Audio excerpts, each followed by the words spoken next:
I can see how believing that Jesus actually rose Lazarus from the dead in a physical sense will help increase the faith of some, since every other kind of physical healing they may have requested would seem minor in comparison.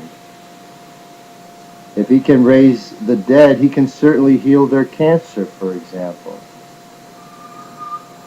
Even though I risk unsettling the faith of some by telling people that it didn't really occur, but is really just an allegorical story meant to impart a historical reference point into the plan of redemption, I feel telling them the truth about what it really means will prove to be much more beneficial in the long run.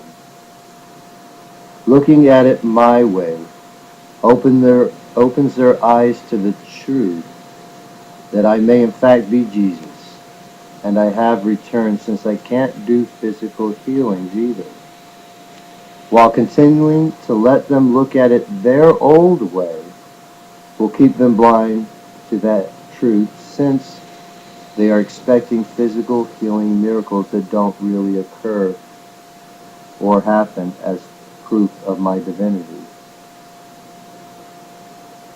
I'd rather have them believe that Jesus has returned than the false expectation of healings. If 1,000 years is like a day, then heaven is at least 36,000 times better than being here on earth. With reason, a logical man can demonstrate most of the major tenets of Christianity.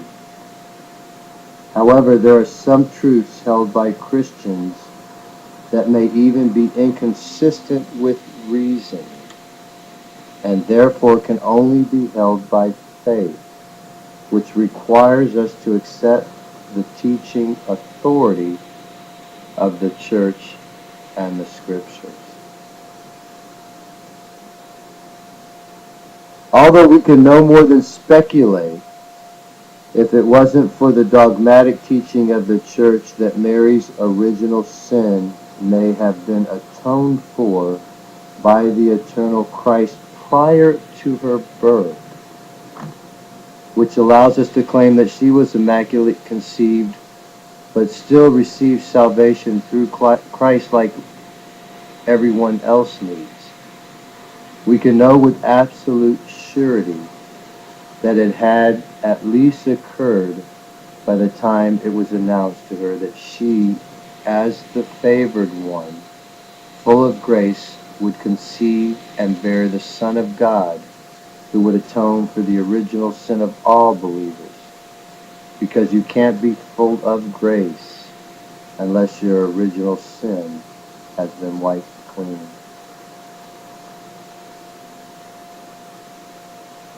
Jesus' conception and birth wiped out the original sin of Mary.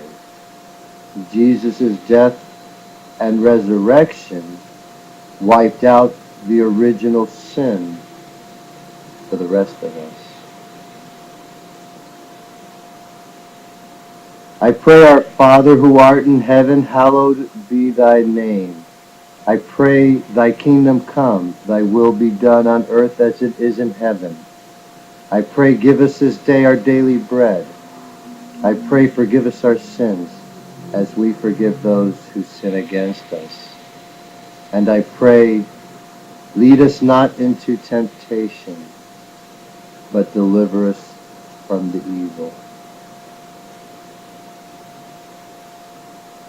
If Martin Luther was excommunicated from the Church for his unrepenting ways, and you choose to follow his Protestant ways, then you were also excommunicated and not part of the visible church.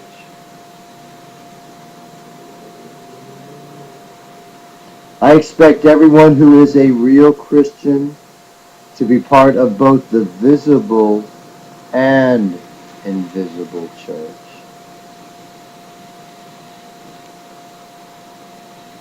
If you try to kill someone but fail, you should still be executed.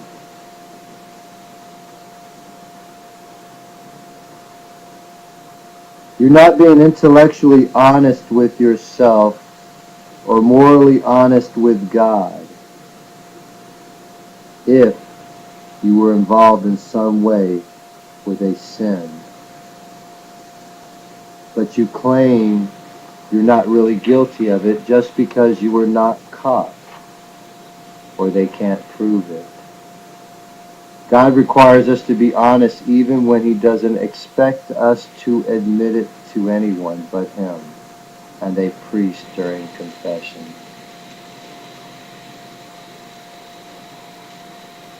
You can say, Lord, Lord, all you want, but I never knew you because you weren't part of the Catholic Church.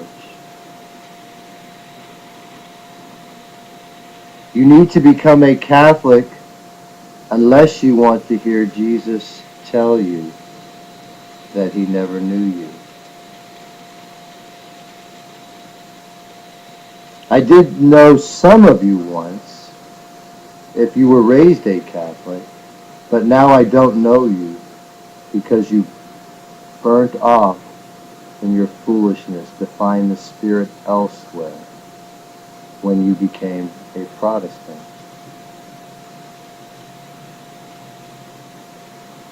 The Bible may say not to bow down or worship idols. However, having a statue of Mary is not idol worship because it's not an idol, it's an icon. Furthermore, kneeling in prayer is not the same as bowing down.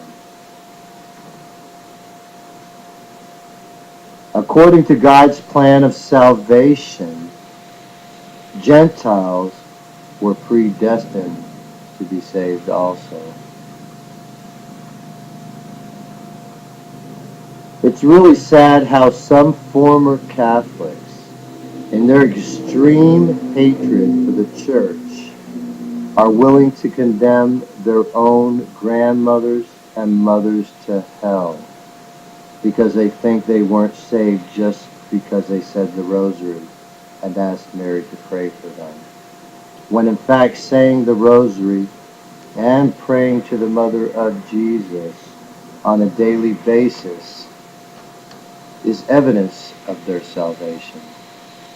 Hating Mary and hating the Catholic Church go hand in hand for Protestants, since they are both our mother.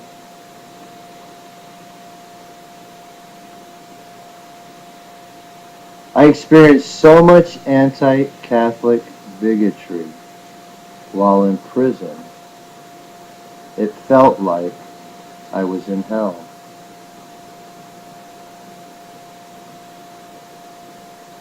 Exhibiting hatred toward the Catholic Church is a grave sin that must be repented of if you hope to enter heaven.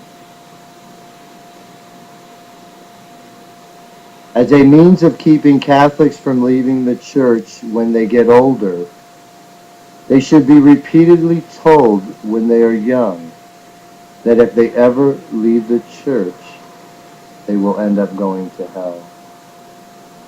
Driving this point home will make it a lot harder for Protestants to deceive them with their lies.